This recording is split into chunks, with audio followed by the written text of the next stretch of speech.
Hello दोस्तों, यदि किसी व्यक्ति को एलर्जिक राइनाइटिस है यानी एलर्जी की वजह से जुकाम का एपिसोड हो रहा है, तो इस दौरान जब भी एपिसोड होता है तो लोग ओवर ईटिंग करते हैं ना, ज़रूरत से ज़्यादा खाते हैं। ऐसा क्यों होता है?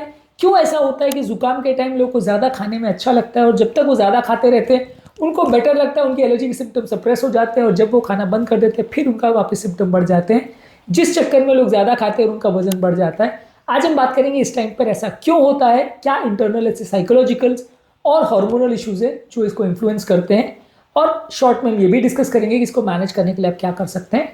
टॉपिक पर जाने से पहले जो लोग हमारे चैनल पर नए हैं मैं रिक्वेस्ट करूंगा आप चैनल को सब्सक्राइब करें, वीडियोस को लाइक करें, शेयर करें, फॉलो करें, कमेंट करें, पूरा देखें। टॉपिक इंपॉर्टेंट है, इसे एंड तक देखिएगा। चलिए शुरू करते हैं।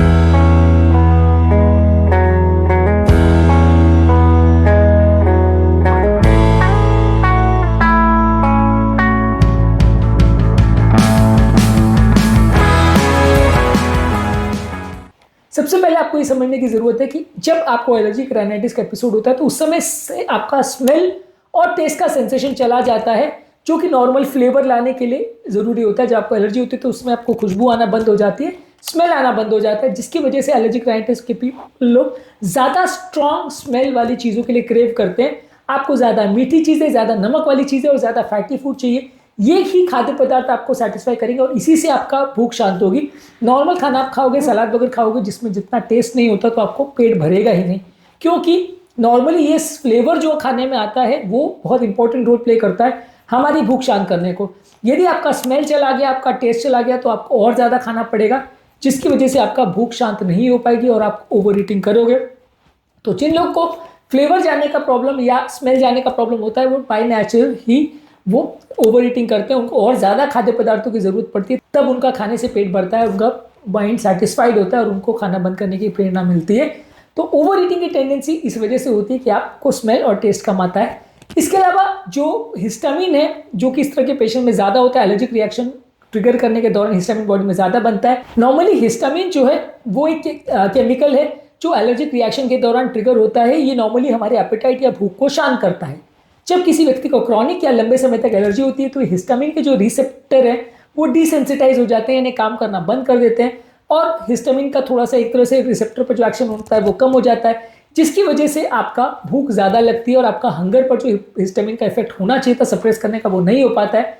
इसकी वजह से क्रॉनिक एलर्जिक राइनाइटिस वाले पेशेंट को बहुत ज़्यादा भूख लगती है।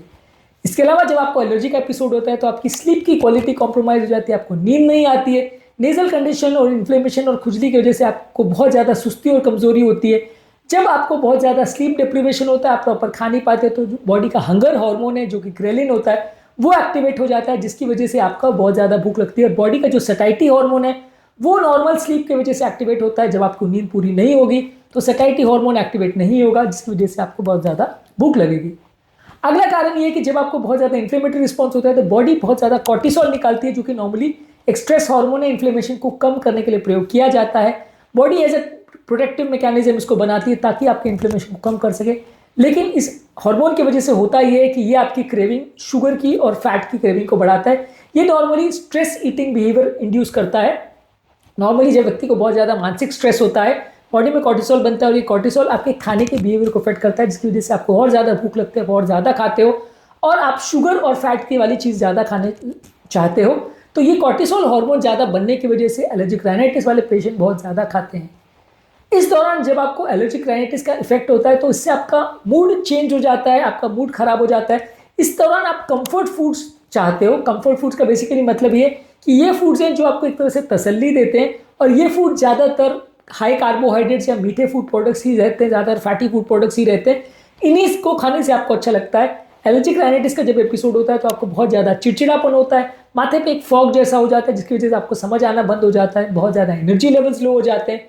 इसकी वजह से आप ये कंफर्ट फूड्स को सीख करते हो और उन्हीं को ज़्यादा खाते हो, जिसकी वजह से आपको ओवर ईटिंग होती है और आप बहुत ज़्यादा खाते हो और ज़्यादा स्ट्रेस, एंग्जाइटी और डिप्रेशन की प्रॉब्लम होती है। इसके अलावा कुछ एंटी हिस्टामिनिक एजेंट जैसे डाइफेनहाइड्रामिन, जो कि first generation anti histaminic agents है, जिसका आप प्रयोग करते हो एलर्जी को कम करने के लिए, यदि आप इनका प्रयोग कर रहे हो तो इससे भी थोड़ा आपको भूख ज़्यादा लग सकती है। दवा का साइड इफेक्ट ये है कि आपकी एपेटाइट को बढ़ा सकता है और ओवर ईटिंग ये करवा सकता है। न्यूअर जनरेशन के जो एंटी हिस्टामिनिक एजेंट्स है जैसे लोराटिनिन और फेक्सोफेनाडिन, उसका इस मामले में थोड़ा कम इफेक्ट होता है और वो इस प्रॉब्लम को थोड़ा कम ट्रिगर करते हैं। तो वो एंटी हिस्टामिन्स को आप लोगे तो ज़्यादा बेटर है। जो पुराने जनरेशन वाले हैं वो ज़्यादा इसका इफेक्ट करते हैं। तो बेसिकली जो ओवर ईटिंग होती है वो बहुत सारी चीज़ों से इन्फ्लुएंस होती है, और ऐसा नहीं है कि एक आध व्यक्ति को होती है, काफ़ी लोगों को होती है। जब भी किसी को एलर्जिक राइनाइटिस का प्रॉब्लम होता है, बहुत ज़्यादा खांसी या छींक होती है एलर्जी की वजह से, तो उस टाइम पे वो ओवर ईट करते हैं इन हार्मोनल इन्फ्लुएंसेस की वजह से या इन बायोकेमिकल इन्फ्लुएंसेस की वजह से, और ज़्यादा ओवर ईटिंग करने की वजह से कई बार इनका वजन भी बढ़ जाता है। इसको मैनेज करने के लिए आप क्या कर सकते हैं, शॉर्ट में बात करते हैं कि आप इसमें पानी ज़्यादा पीजिए, आपके एपेटाइट को सप्रेस करेगा। न्यूट्रिएंट डेंस फूड जैसे हाई प्रोटीन, हेल्दी फैट्स और फाइबर ज़्यादा खाइए, जो आपकी भूख को शांत करेगा। नेजल स्प्रेस और स्टीम थेरेपी लीजिए, जो कि एलर्जिक राइनाइटिस में आपकी नासिकाओं को क्लीन करेगा और आपका स्मेल और टेस्ट का जो सेंसेशन चला गया उसको इंप्रूव करेगा। मानसिक तनाव को इंप्रूव करिए, मेंटल स्ट्रेस को कम करिए ताकि कॉर्टिसोल लेवल कम होगा। योगा, प्राणायाम, डीप ब्रीदिंग एक्सरसाइज, मेडिटेशन कर सकते हैं। ये आपके स्ट्रेस हार्मोन्स को कम करेगा और ये आपकी ओवरऑल इंक्रीज एपेटाइट जो स्ट्रेस हार्मोन्स की वजह से हो रही है उसको कम करेगा। और यदि मेडिसिन इसका कारण है, जैसे आप एंटीहिस्टामिनिक खा रहे हो उसकी वजह से अगर भूख ज़्यादा लग रही है, तो उसको प्रॉपर्ली चूज करिए, वैसे एंटीहिस्टामिनिक्स का प्रयोग करिए जिससे भूख लगने का साइड इफेक्ट थोड़ा कम हो।